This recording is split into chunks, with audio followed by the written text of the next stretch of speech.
حضرت عمر رضی اللہ تعالیٰ عنہ کو اللہ تعالیٰ نے جذب کیا، ننگی تلوار لے کر حضور صلی اللہ علیہ وسلم کو نعوذ باللہ شہید کرنے جا رہے ہیں۔ راستے میں ایک صحابی ملتے ہیں، کہاں جا رہے ہو؟ کہا حضور صلی اللہ علیہ وسلم کا نعوذ باللہ شہید کرنے جا رہا ہوں۔ کہ اپنے گھر کی بھی خبر ہے؟ کہ کیا مطلب؟ کا اپنے بھائی اور اپنے بہنوئی اور بہن کو دیکھو۔ حضرت عمر رضی اللہ تعالیٰ کیا معلوم کہ اللہ مجھے کھینچنے والے ہیں۔ تو حضرت عمر رضی اللہ تعالیٰ عنہ کو غصہ آ گیا۔ ہمارے حضرت تو اتنا روتے ہیں یہ واقعہ سنا کر، فرماتے سوچو تو صحیح کس کام کو جا رہے ہیں۔ فرمایا سوچو تو صحیح حضرت عمر رضی اللہ تعالیٰ عنہ کس کام کو جا رہے ہیں؟ سید الانبیاء محمد الرسول اللہ صلی اللہ علیہ وسلم کو شہید کرنے جا رہے ہیں، نعوذ باللہ۔ اللہ تعالیٰ جذب کا سامان کر رہے ہیں۔ کاش کہ یہ بات اللہ تعالیٰ میرے اور سب کے دل میں اتار دے۔ پھر اور مزید جرم کیا، بہن کو اتنا مارا کہ خون نکل آیا۔ اے عمر سن لے، یہ کلمہ جو دل میں آ گیا ہے نکل نہیں سکتا، یہ کلمہ چاہے میری جان چلی جائے۔ حضرت عمر رک گئے، کہا جو بہن میری آواز سن کر کانپتی تھی اس کے دل میں کون آیا؟ یہ کون آیا کہ دھیمی پڑ گئی لو شمع محفل کی؟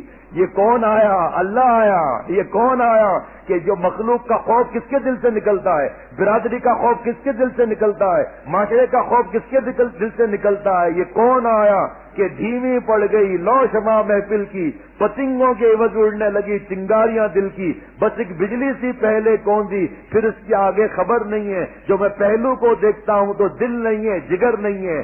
یہ ہجڑا خصلت آدمی ہے، ہجڑوں والی طاقت رکھتا ہے کہ میں کیسے نظر کی حفاظت کروں۔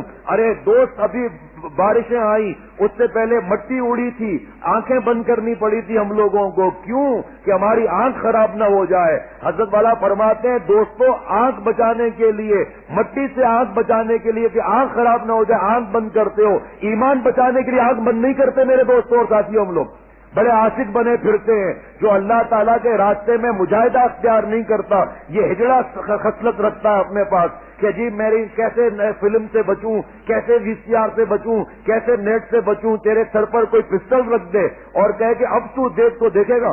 نہیں دیکھے گا، جان پیاری ہے۔ میرے پیارے شیخ فرماتے ہیں جس دن جان سے زیادہ اللہ تعالیٰ پیارے ہو جائیں گے اس وقت گناہ چھوڑنا آسان نہیں ہوگا، مزیدار ہوگا۔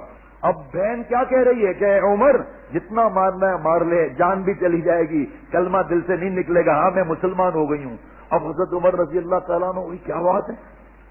اچھا کچھ آواز میں نے سنی، آپ لوگ کیا پڑھ رہے تھے؟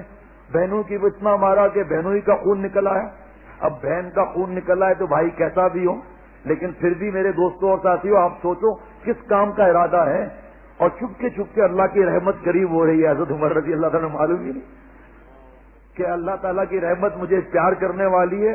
وہ اللہ تعالیٰ جس نے پہلوں کو جذب کیا وہ اللہ تعالیٰ ابھی ہے یا نہیں ہے نا؟ تو ابھی بھی اللہ جذب کریں گے اور آئندہ بھی کرتے رہیں گے اور قیامت تک خوش قسمت جذب ہوتے رہیں گے۔ اللہ تعالیٰ ہمیں ان خوش نصیبوں میں لکھ لے۔ حضرت عمر رضی اللہ تعالیٰ عنہ، اچھا قرآن پاک لائیے، آپ کیا پڑھ رہے تھے؟ بہن لے آئی، ہاتھ لگانے لگے، نہیں میرے بھائی پہلے آپ غسل کریں پھر آپ ہاتھ لگا سکتے ہیں، ایسے نہیں۔ آیتیں پڑھ کر سنائی، رونا شروع کر دیا۔ حضور صلی اللہ علیہ وسلم کہاں ہیں؟ کہتی حضور صلی اللہ علیہ وسلم سمجھ گئے آنکھوں نکل رہے ہیں۔ دار ارکم میں بھی چلتا ہوں وہاں، تلوار ہاتھ میں، دروازے پر دستک دی، کسی صحابی رسول صلی اللہ علیہ وسلم دیکھا، اندر آئے اور حضرت امیر حمزہ رضی اللہ پوچھا کیا ہے بھائی خیریت، ایسے ڈرے ہوئے کیوں؟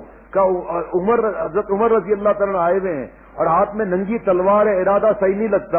حضرت امیر حمزہ رضی اللہ سے فرمایا دروازہ کھولو، اگر کسی غلط ارادے سے آیا ہے تو اسی کے تلوار سے اس کا کام تمام کر دوں گا۔ حضور صلی اللہ علیہ وسلم تو کعبے میں مانگ چکے تھے، یا اللہ ابو جہل کا نام بھی عمر تھا، یا اللہ دونوں عمر میں سے کوئی ایک عمر عطا فرما دیجئے۔ حضور صلی اللہ علیہ وسلم کو معلوم تھا کہ دعا کی قبولیت کا ظہور ہو گیا، فرمایا دروازہ کھولو، عمر کو آنے دو۔ حضرت عمر رضی اللہ تعالیٰ آئے اور حضور صلی اللہ علیہ وسلم نے 40 جنتی مردوں کی طاقت تھی حضور صلی اللہ علیہ وسلم کو، اور ایک جنتی مرد کو 100 دنیا کے مردوں کی طاقت ہے۔